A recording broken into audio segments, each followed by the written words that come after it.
In this episode, I'm going to share a story of why a widow was far happier with a life insurance payout than the 401k that she inherited after her husband's accidental death. And you'll understand, if you listen to this story, why my favorite financial vehicle is a property structured max funded index universal life. So I'm Doug Andrew, and I've been a financial strategist and retirement planning specialist now for north of 5 decades, helping thousands of Americans do what? Optimize their assets by increasing the liquidity, safety, rate of return, and tax benefits on their serious cash, and minimizing taxes.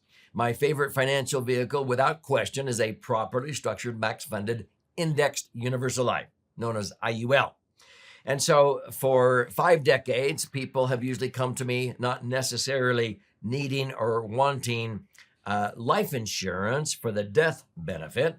Their primary objective is tax-free accumulation of money and tax-free access to where they can accumulate money for their business or for real estate management or just for their retirement. And it accumulates tax-free, and they can access that money tax-free.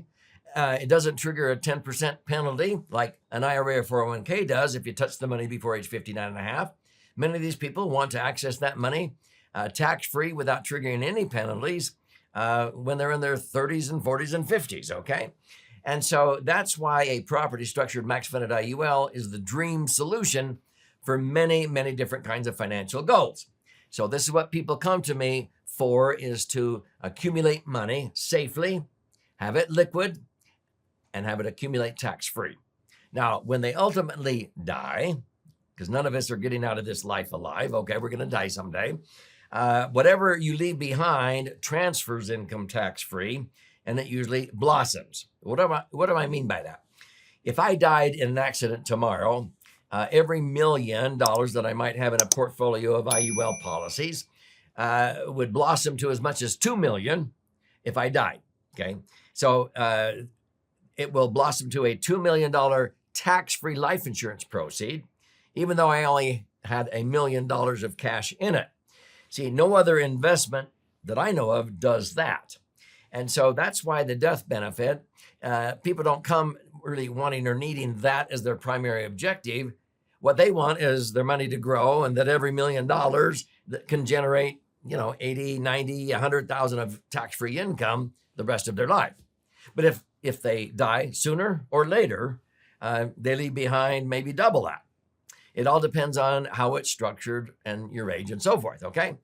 Now, I like to tell this story because years ago, a widow came to me, and she told me about her husband's unfortunate accidental death. He was killed somehow in a boating accident where the family was on a houseboat, and he was going to scout out a place to park the houseboat.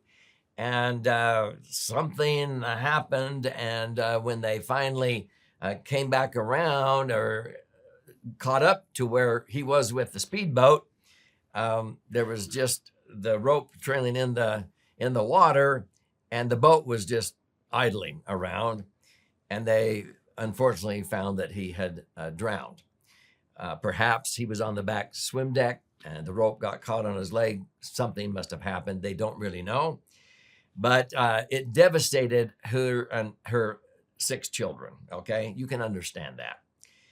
Now, she was referred to me by her niece, and when she came, I was looking over her situation, and she was inheriting a 401k that her husband had, and the 401k was about $60,000. And I told her, yes, what's going to happen here? You're going to only net maybe 40 or 45,000 out of this. If you pay tax on this, you're going to have to pay tax on this sooner or later. And so the 60,000 401k, you're only going to net 45,000. Okay. And she just said, this is ridiculous. And yet this is what we thought was where our money was best invested.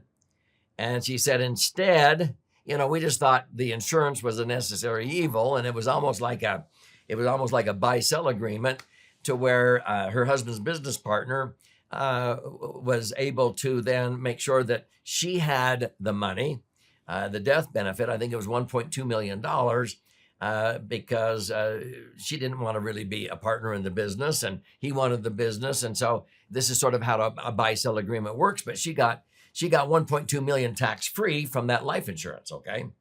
And I asked her, what do you appreciate more? She said, oh, without question, the 1.2 million tax-free out of life insurance was far more of a blessing than $60,000 I got from his 401k.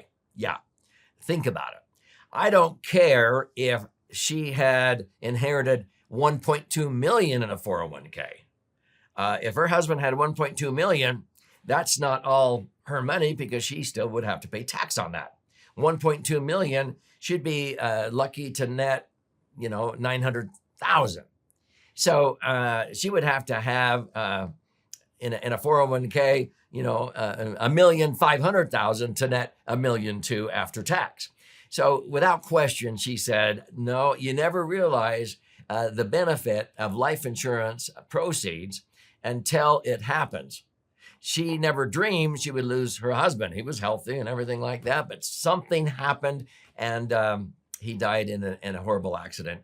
That $1.2 million allowed her to be able to continue to provide for her 6 children in the same fashion that her husband, her late husband, would have provided for had he been able to stay around.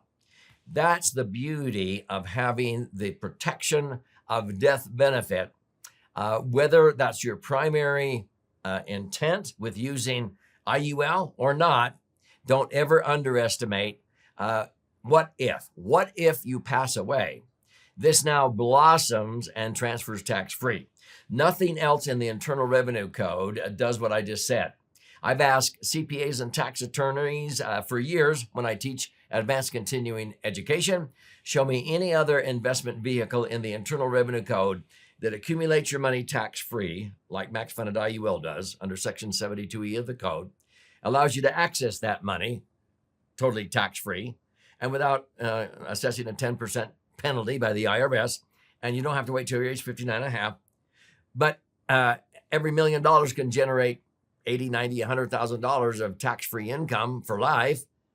But at the end of the day, whatever you leave behind transfers income tax-free and blossoms.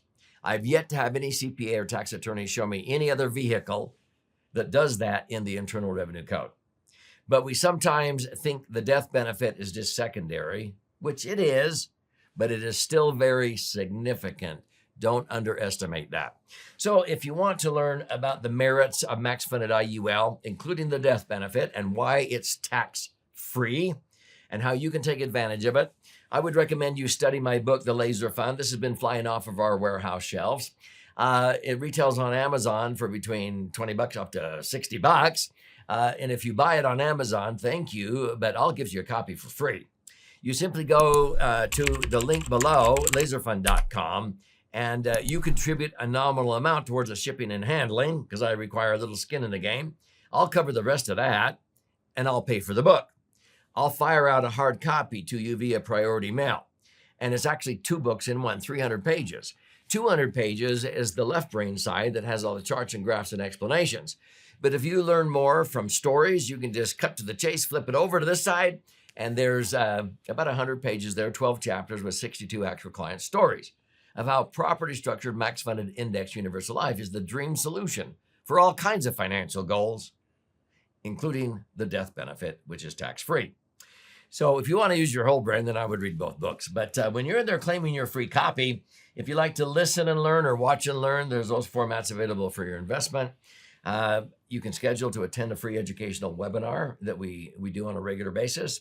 You can even schedule an appointment, no cost, no obligation, with an IUL professional that will show you how a property structure max funded IUL works in your particular set of circumstances.